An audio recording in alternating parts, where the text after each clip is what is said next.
दोनों खुशी खुशी से रह रहे थे। परी चिड़िया, तुम बहुत अच्छी हो, परंतु तुम्हारा भाई मुन्नू चिड़ा क्यों इतना बदमाशी करता है?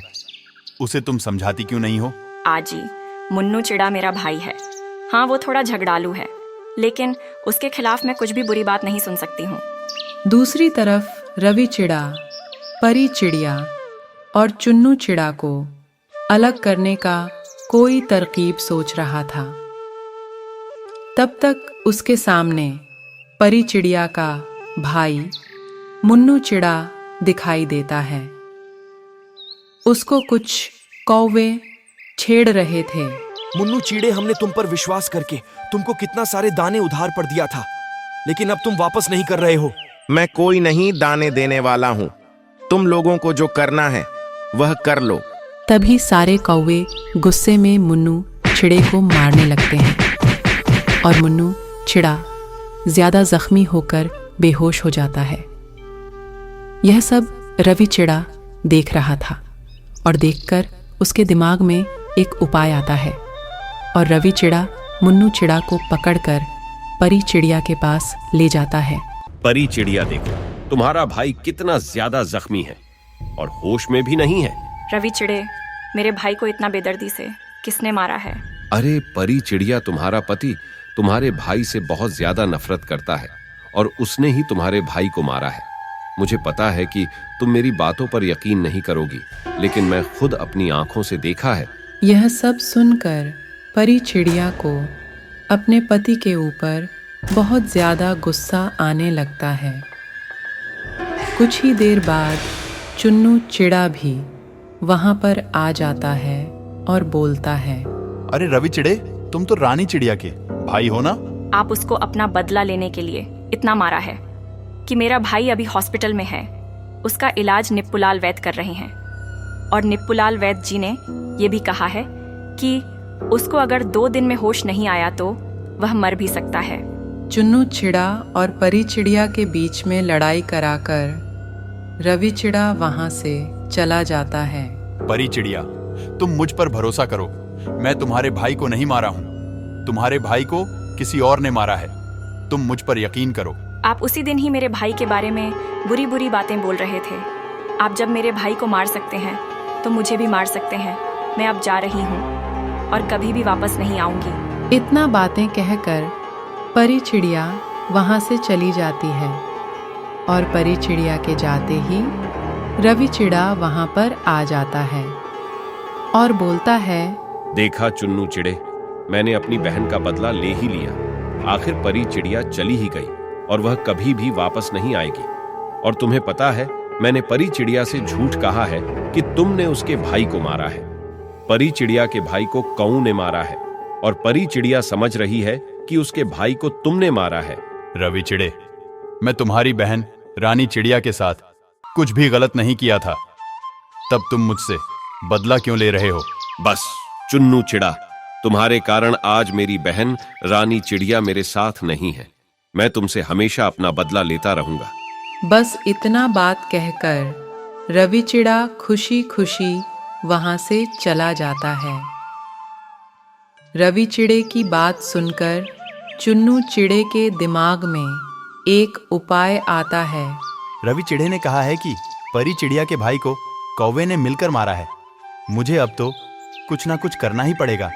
चुन्नू चिड़ा तुरंत कौवे के पास चला जाता है और चुन्नू चिड़ा कौवे के पास आकर सारी बातें बताता है।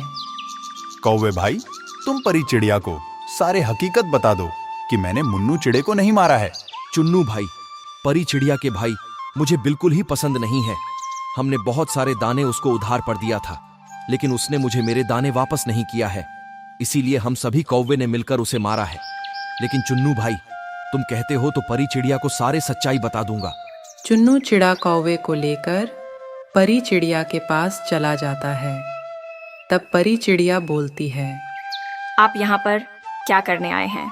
आपको हम माना कि थे ना यहाँ पर नहीं आने के लिए। रुक जाओ परी चिड़िया, कुछ दिन पहले तुम्हारा भाई मेरी पत्नी का अंडा भी तोड़ दिया था। ये जी, मुझे माफ कर दीजिए। मैंने दूसरे के कहे में आकर आपको इतना बुरा भला बात कह दी और आपको छोड़कर चली आई। नहीं परी चिड़िया, कोई बात नहीं। यह कहो कि तुम्हें सारे बात की सच्चाई पता चल गई है, नहीं तो तुम कभी भी मेरे घर में वापस नहीं आती। ये जी, आप मुझसे सही बात कहते थे। मुन्नू बहुत ही ज्यादा लफंगा हो गया है, लेकिन मैं आप पर कभी भी यकीन नहीं करती थी। परंतु आज मुझे अपने भाई की सारे सच्चाई पता चल गया है। मेरे भाई को बिल्कुल सही सजा मिल रही है। उसने उस मासूम अंडों को तोड़ा है, उसके साथ तो उससे भी ज्यादा सजा मिलनी चाहिए। कौवे भाई, मुन्नू चिड़ा की तरफ से मैं माफी मांगता हूं, और तुमसे जो भी दाने लिया था वह तुम्हें मैं वापस कर दूंगा।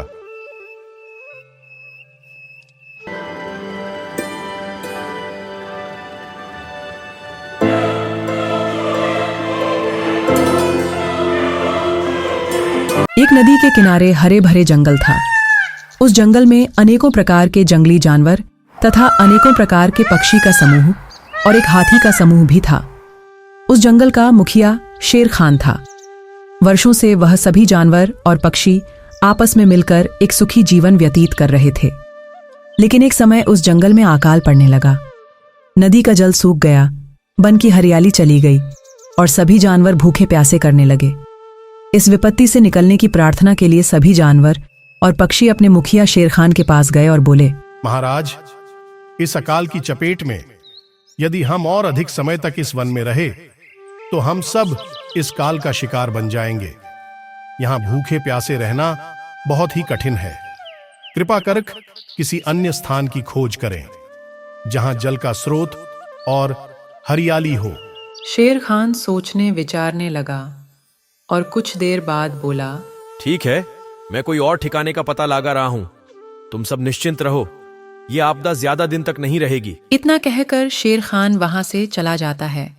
दूसरे जगह की खोज में वह जंगल से बाहर निकल पड़ा। वह दूसरे जंगल की खोज में इधर उधर 2-3 दिन भटकने के बाद उसे एक बढ़िया और सुंदर जंगल मिल गया। उसके बाद वह अपने जंगल में वापस लौट आया और अगले ही दिन सभी जानवरों को बुलाया और बोला, यहां से कुछ दूरी पर एक तालाब है जो पूरे वर्ष जल से परिपूर्ण रहता है। हमें वहीं चलना चाहिए। कल सुबह ही हम सब उस तालाब के किनारे वाले जंगल की ओर चलेंगे। अगले ही दिन सभी जानवर और पक्षी तालाब के किनारे वाले जंगल की ओर चल पड़े। 2 दिन और 2 रात की यात्रा पूर्ण करके वह सभी वहां पहुंचे। जल से भरा तालाब देखकर वे सभी जानवर और पक्षी बहुत ही प्रसन्न हुए। तभी लोमड़ी बोली, महाराज, ये जंगल तो बहुत ही सुंदर है और यहाँ हमारे रहने तथा खाने पीने की पर्याप्त व्यवस्था है, जो कि हमारे आवश्यकता की थी। हाँ, तुम ठीक कह रही हो। उस जंगल में सभी जानवर आपस में मिलकर दिन भर वहां खेलते रहे और संध्या के समय सभी जानवर अपने रहने के लिए घर बनाने लगे। तभी उस सभी जानवर के बीच आए एक हाथी का झुंड पानी पीने उस तालाब की ओर चल दिया। तालाब के किनारे खरगोश की बस्ती थी, जिसमें अनेक प्रकार के बिल थे, लेकिन सभी हाथी इस बात से अनजान थीं कि वहाँ खरगोश की बस्ती है। अतः वह खरगोश के बिलों को तहस नहस और कुचलते हुए चल गए। इससे कई खरगोश घायल भी हुए और कई मर भी गए। हाथियों के जाने के बाद सभी खरगोश इकट्ठा हुए और स्वयं पर आए इस संकट के विषय में चर्चा करने लगे।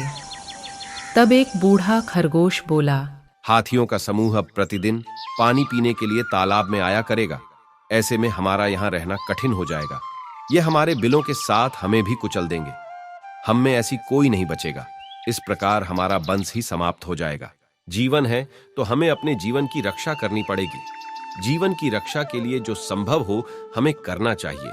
परिस्थिति कहती है कि हमें जीवन की रक्षा के लिए तत्काल इस स्थान को छोड़कर हमें दूसरे स्थान की खोज करनी चाहिए और वहां चलने चाहिए। खरगोश अपनी भूमि छोड़कर दूसरे जगह जाने के कारण वह सभी बहुत दुखी थे। उनका दुख देखकर चिंकू खरगोश आगे आया और बोला, हम वर्षों से इस भूमि पर रहते हैं, तो हम अपने इस जन्मभूमि को क्यों छोड़े? इस भूमि पर हमारा अधिकार है। हमें हाथियों से बात कर उन्हें यहाँ आने से रुकना चाहिए। सभी खरगोश ने एक साथ मिलकर बोला, लेकिन उसे कौन बात करेगा और कौन उन्हें समझाएगा?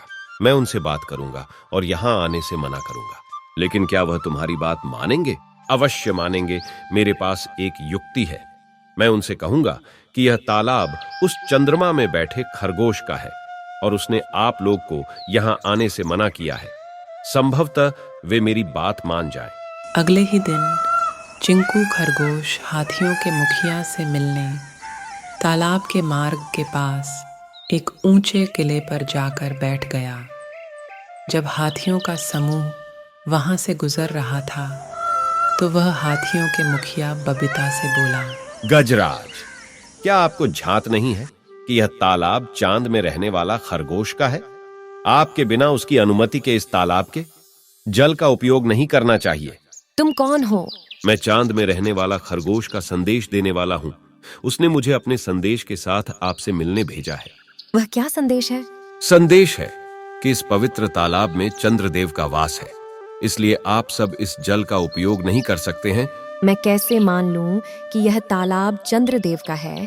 जब तुम मुझे तालाब में चंद्रदेव के दर्शन कराओगे तभी मैं यह बात मानूंगा और अपने दल को यहाँ आने से रोकूंगा। चलो मेरे साथ और स्वयं देख लो। चिंकू बबीता को तालाब के किनारे ले गया। उस समय तालाब में चांद की छाया पड़ रही थी। चिंकू ने बबीता को वह छाया दिखाते हुए बोला, गजराज, देखो तालाब में चांद का वास है। अब तो मेरी बात मान लो। चांद की छाया को चंद्रदेव समझकर बबीता हाथी ने उसे प्रणाम किया और वहां से अपने समूह के पास लौटी और सभी को यह बात बताई। हाथियों ने अपने राजा शेर खान के पास गए और बोले, इस जंगल में भी रहने का साधन नहीं है, हमें दूसरे जंगल की खोज करनी चाहिए। मैं पता लगाया हूँ तो पता चला है कि यहाँ पास में ही एक बहुत ही सुंदर और प्यारा जंगल है, हमें वहाँ ही चलना चाहिए। और सभी जानवर उसे जंगल की ओर चल देते हैं और वहाँ हंसी खुशी से रहने लगते हैं।